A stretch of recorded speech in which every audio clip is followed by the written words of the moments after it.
दोस्तों, जैसा कि आप सब लोग जानते हैं कि इस समय दुनिया में एक महायुद्ध चल रहा है और इस युद्ध का भारत पर क्या असर पड़ेगा। क्या पेट्रोल डीजल के दाम बढ़ जाएंगे या फिर खाद बीज दवाएं और खेती की लागत बढ़ जाएगी, और सबसे बड़ा सवाल, क्या किसानों की जेब पर इसका सीधा असर कोई पड़ेगा। तो दोस्तों नमस्कार, मेरा नाम है पंकज। स्वागत है एक बार फिर से आपके किसानी चैनल में। आज के इस वीडियो में हम आपको बिल्कुल सरल तरीके से बताने वाले हैं कि इस युद्ध का, अगर यह युद्ध थोड़ा और चलता रहा तो किसानों की जेब पर इसका क्या असर पड़ेगा, क्या क्या आपको बदलाव देखने को मिलेंगे, वो सब हम इस वीडियो में जानेंगे बहुत ही सरल तरीके से। तो आपसे एक छोटी सी रिक्वेस्ट है कि आप लोग वीडियो को अंत तक जरूर देखिएगा और अपना सुझाव कमेंट में जरूर लिखिएगा। दोस्तों पहले शॉर्ट में हमको एक बार ये बता देते हैं कि ये युद्ध चल क्यों रहा है। तो देखिए, बहुत दिनों से, कई महीनों या कह लीजिए कि कई सालों से ईरान और इजराइल के बीच में तनातनी चल रही थी। इजराइल का आरोप है कि ईरान जो है वो परमाणु हथियार तैयार कर रहा है, लेकिन ईरान का कहना है कि इजराइल और अमेरिका उस पर दबाव बना रहे हैं। इसी तनाव के कारण दोनों में युद्ध शुरू हो गया है। ड्रोन और मिसाइलों से हमले हो रहे हैं और काफी ज्यादा नुकसान हो रहा है, वहां की आर्थिक स्थिति को भी और जान माल को भी नुकसान बहुत ज्यादा हो रहा है। अब आपके मन में एक सवाल आ रहा होगा कि हजारों किलोमीटर दूर युद्ध हो रहा है तो उसका हम भारतीयों पर क्या असर पड़ेगा या हमारे ऊपर क्या असर पड़ेगा। तो बिल्कुल असर पड़ेगा दोस्तों। असर पड़ने का मेन जो कारण है वो है कच्चा तेल, क्योंकि दुनिया का 40% जो तेल का हिस्सा है, कच्चे तेल का हिस्सा, वो मिडिल ईस्ट से आता है और भारत अपनी 85% जरूरत का जो कच्चा तेल है वो बाहर विदेश से ही खरीदता है। इसीलिए जब भी मिडिल ईस्ट के इलाके में युद्ध होता है तो सबसे पहले तेल पर ही नंबर आता है, वही महंगा होता है, उसी की जो सप्लाई है वो बंद होती है, तो वहां से असर पड़ना शुरू हो जाता है। दोस्तों अगर ये युद्ध थोड़ा सा भी लंबा चल जाएगा तो इसका सीधा असर पड़ेगा पेट्रोल और डीजल की कीमत पर। जैसे ही युद्ध बढ़ता है वैसे ही कच्चे तेल की जो सप्लाई है वो कम होने लगती है और उसकी जो कीमत है वो बढ़ जाती है। तो अगर कच्चा तेल महंगा हुआ तो भारत में भी पेट्रोल की कीमतें बढ़ जाएंगी, डीजल की कीमत बढ़ जाएगी। और जब पेट्रोल डीजल महंगा होता है तो सबसे पहले उसका असर पड़ता है खेती पर, ट्रांसपोर्ट पर और जो सब्जियां अनाज है उनकी कीमतों पर। अब बात करते हैं सबसे महत्वपूर्ण चीज की कि खेती पर इसका क्या असर पड़ेगा या फिर किसान भाइयों की जेब पर इसका क्या असर पड़ेगा। तो देखिए, जब भी तेल महंगा होगा तो इसका असर क्या होगा। सबसे पहले महंगाई क्या बढ़ेगी, आपके किसानों की सबकी जो है लागत है खेती की वो बढ़ जाएगी। और लागत कैसे बढ़ेगी, देखिए अगर आप ट्रैक्टर चलाएंगे तो किससे चलाएंगे, डीजल से।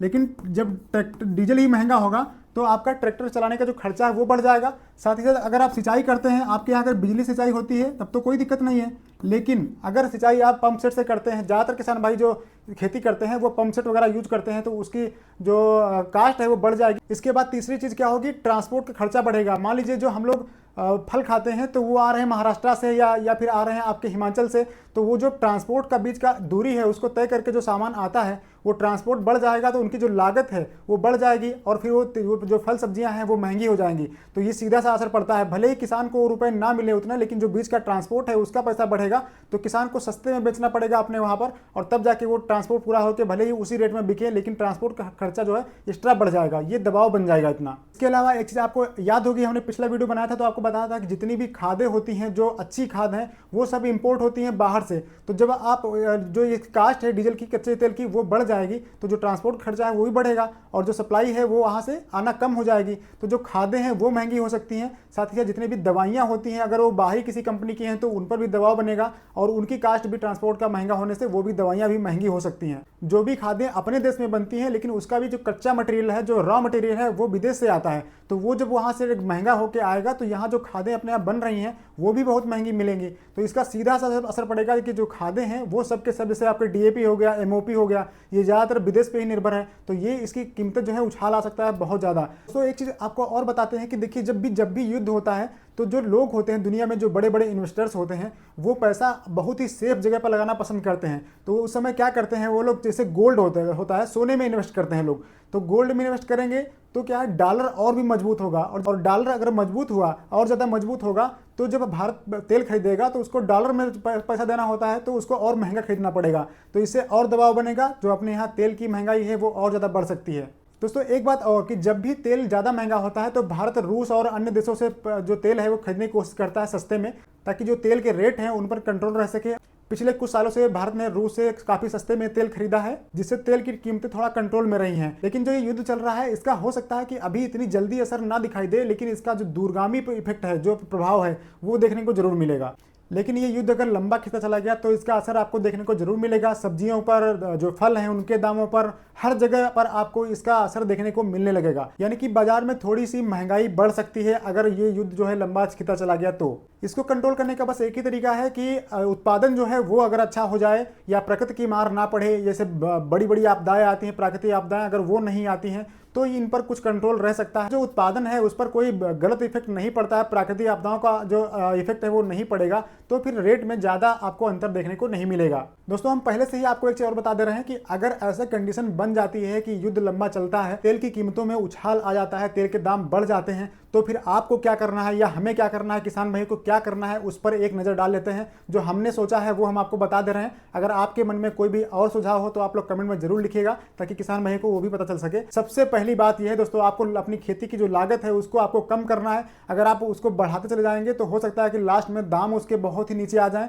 और आपको बहुत मुश्किलों का सामना करना पड़ जाए। तो आप अपना जो इनपुट देते हैं वो आप कोशिश कीजिए कि सही समय पर सही इनपुट दीजिएगा, जिससे आपकी लागत जो है घटेगी और प्रोडक्शन आपको अच्छा मिलेगा। एक तो काम आप ये करेंगे। दूसरा काम आपको क्या करना है, पानी और डीजल का सही इस्तेमाल करना है। यानी कि आपको क्या करना है, जैसे आपको पलेवा करना है तो कोशिश कीजिए कि आपकी फसल में अगर खेत में आपकी नमी अच्छी है तो आप बुआई कर दीजिए, पलेवा ना कीजिए। या अगर आपको लगता है कि पलेवा करना है तो आप पलेवा करके जितनी जल्दी हो सके अच्छी नमी में उसकी बुआई कर दीजिए, खेत को सूखने मत दीजिए वहाँ पर। नहीं तो एक दिक्कत आ जाएगी कि जब खेत सूख जाएगा, आपको कभी कभी ऐसा हो जाता है कि कोई कारणवश बुआई नहीं हो पाती है तो दोबारा फिर से पलेवा करना पड़ जाता है। तो वो कंडीशन ना बने, इसके लिए आपको थोड़ा ध्यान देना पड़ेगा। तो इस तरीके से भी आप अपना जो लागत है वो कम कर पाएंगे। अगर आपके पास ड्रिप लगा हुआ है तो ड्रिप और स्प्रिंकलर लगा हुआ है तो उसका आप इस्तेमाल कीजिए। उसमें पानी की खपत काफ़ी कम होती है, जिससे आपका डीजल का खर्च जो है वो बचेगा।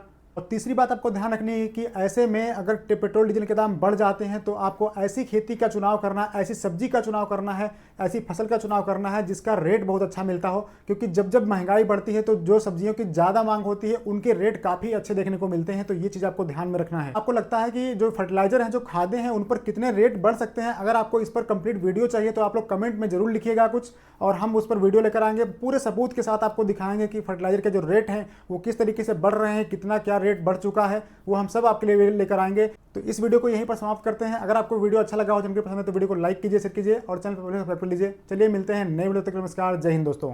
अगर आप सब्जियों की खेती करके कम से कम लागत में बहुत अच्छा मुनाफा कमाना चाहते हैं तो इस चैनल को सब्सक्राइब कर लीजिए, क्योंकि यहाँ पर आपको मिलती है रियल और प्रैक्टिकल जानकारी।